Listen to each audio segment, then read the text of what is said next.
So, ayun po, malapit na matapos. Pero sa kusina pa. So, ayun mga boss, pinaka natin yung ano, stop muna natin itong ano natin. It's Inhaler for fast relief mula sa paraan. Anytime, anywhere. It's Inhaler.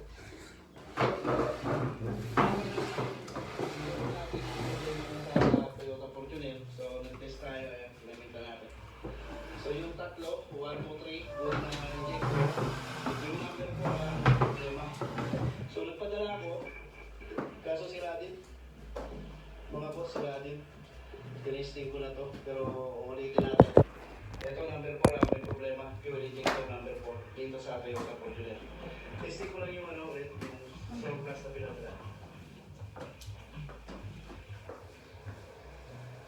Ito, isa na natin. O, sumulay na natin ito. Diba? So, ano dito? Sa akin, ito yung tumulong na surplus. Sablay din.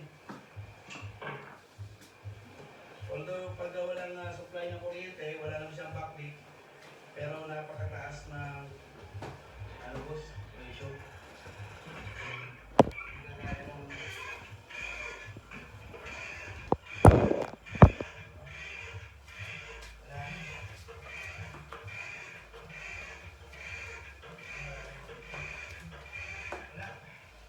Next. Wala. Okay. Oh, ganyan. So, plus na dalawa.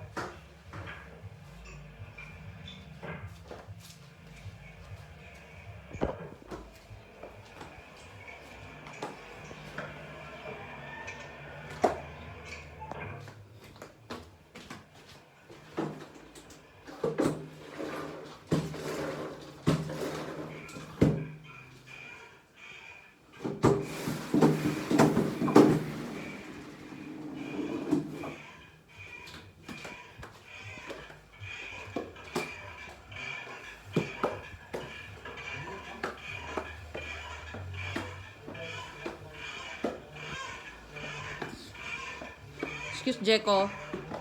Ayaw kumain. Oo. Kahit preparean mo ng bagong ano, ayaw eh. Andun sa, Grabe. Pabili ako doon sa likod. Meron pa siya doon eh. Apat ng dito. So, sira din. So, ayan. Nakatay na natin yung turbo mga boss. Ayan.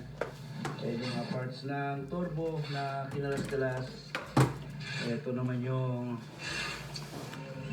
heater niya. Nakakalas-kalas na natin. Tapos ito mga boss, maganit na to. Ayan o. Dapat malambot ito.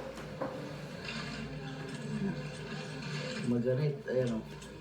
Yan po ang nag-i-stack up dito. Ayan. Ito yung lilinisin natin ng stock. Tapos tingnan nyo yung kapalo. Yung carbon niya. Ayan o. Ayan. Diba? Kapal mga boss. Ayan. Pag naipon yan dito, sa pinaka-wisget niya, ayan.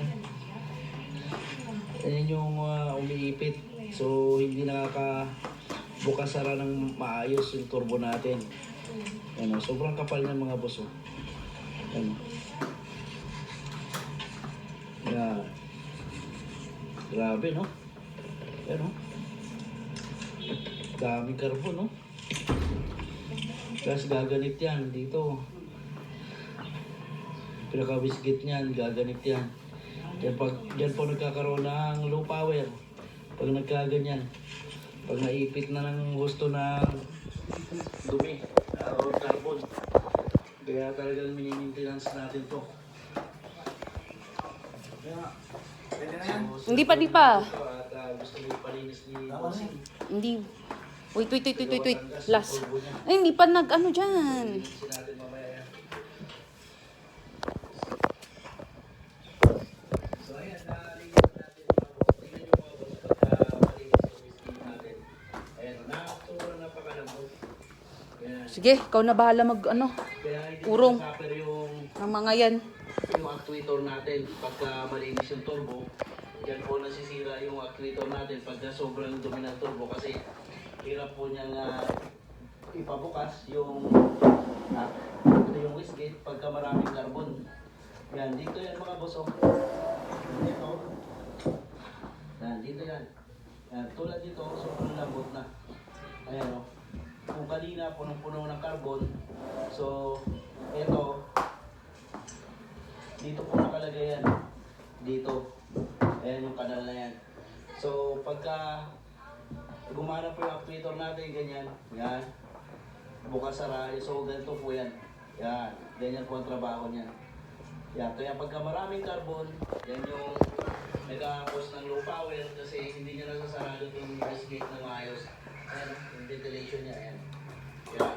Pag Ay! maraming carbon nakaligpit yan, Lapit na.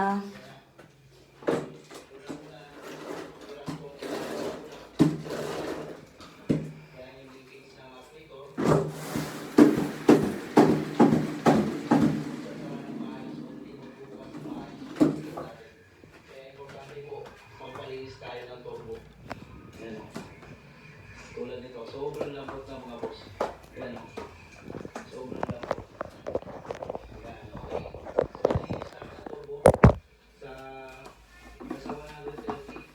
Yung may tsaka itong Fortuner natin na nakita ko ano po sa 100 plus na. So ngayon, simbolo na lang namin ito. Yung turbo. Yan. Katay-katay talaga yan. Pag naglinis tayo para matanggal talaga natin yung mga carbon. Dito na siya. At nag-text siya. Yan. Boss Joe, maraming salamat sa inyong lahat. Pati sa mga kapatid yung halos lahat. Desisyon. Gastos.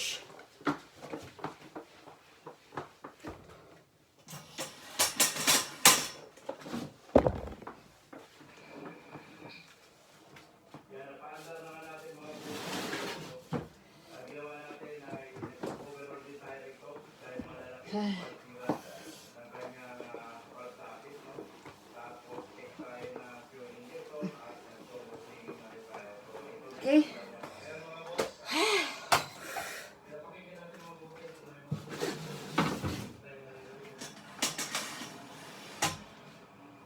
So far, wala tayo narinig na fuel na. Pagod. Okay, so that's all for today. So it's me again, Melissa, at your service. Bye.